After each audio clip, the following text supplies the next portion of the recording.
ఆయన తర్వాత రిటర్న్ మా దగ్గర ఇన్ని డబ్బులు ఉన్నాయని తెచ్చి ఇచ్చిన వాళ్ళు ఒక్కళ్ళు లేరు. లేదు.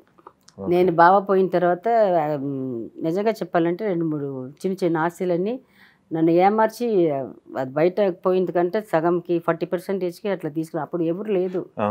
మా అన్నయ్యకేమో ఇక్కడ ఆంధ్రప్రదేశ్ ల్యాండ్ ఇది తెలియదు, తిండికి కష్టము, భోజనం కష్టము, ఎవరికెళ్ళి చెప్పుకుంటాను. నగలన్నీ అమ్మేశాను, తాకడ పెట్టాను. ఒక్కొక్కసారి మా అన్నయ్య మెడ్రాస్ నుంచి వాళ్ళ భార్యకి చెప్పి అక్కడిక్కడ చెప్పి 10,000 పంపించమంటాడు. డబ్బులు ఉండదు, పెట్రోల్కి డబ్బులు ఉండదు, అవన్నీ అక్కడి నుంచి పంపిస్తారు.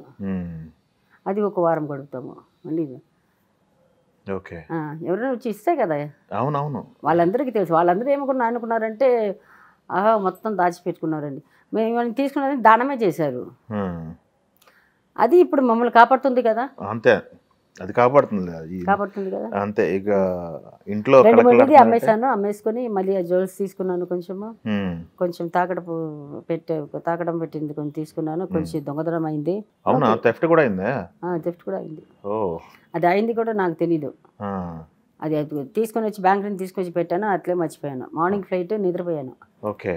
మళ్ళీ మధ్యాహ్నం మీద ఫంక్షన్, మళ్ళీ ఈవినింగ్ ఫ్లైట్ వేసాను, వదిలేసాను. 3 months తర్వాత గుర్తుకొచ్చింది. అప్పుడు లేదు. కొన్ని నగలేమో మనకు కావాల్సిన వాళ్ళకి ఇచ్చాను, వాళ్ళు మళ్ళీ ఇవ్వలేదు.